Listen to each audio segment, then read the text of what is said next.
Harold starts drawing a plane with his crayon, and Gray sees him doing this.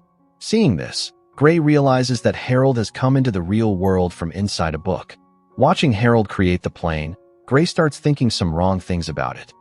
Harold meets Gray, who tells him, "Give me your crayon." Harold agrees and hands it over, but he doesn't know that Gray is going to use the crayon against him. Poor Harold didn't know about human nature, that people can betray you and stab you in the back. Gray takes the crayon and locks Harold in his office. With Harold imprisoned, Gray cosplays as one of the characters from his fantasy novel. Just then, Mel also arrives there, and seeing all this, he becomes very worried. But Gray locks him up too and leaves them both there before going away. After Gray leaves, the two of them somehow manage to free themselves because Mel had a wand that Harold had given him. Harold starts restoring again, and the things he had created also start coming back, including Moose and Horse. They set out to find Gray, who had taken Harold's crayon. They didn't know what Gray was planning to do with it, but judging from how he had locked them up, they realized his intentions were not good.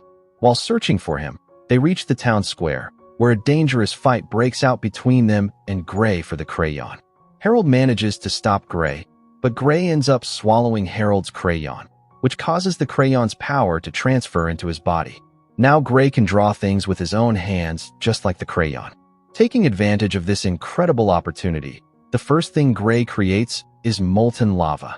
At that moment, Terry also arrives there, and seeing all this, she becomes shocked and worried. Then Mel's imaginary character, Carl, also appears, the one Mel had created when the bullies at school had bothered him. Harold creates a flying spider that goes inside Gray to get the crayon back, with Moose helping him in this task. They manage to succeed and bring the situation under control. After all this, Gray becomes very upset, so Harold draws a door to Gray's fantasy world so that Gray can go there and be happy. Gray had once drawn a fantasy friend for himself named Carrie. As soon as Gray goes inside his fantasy world through the door, Carl burns the door. Then they all head straight to a museum to learn more about Crockett's works. There, Harold finds out why his character was created.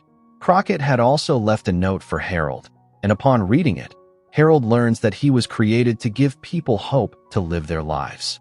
Now Harold decides to return home, but before leaving, he says goodbye to Mel and gives him a set of multicolored crayons.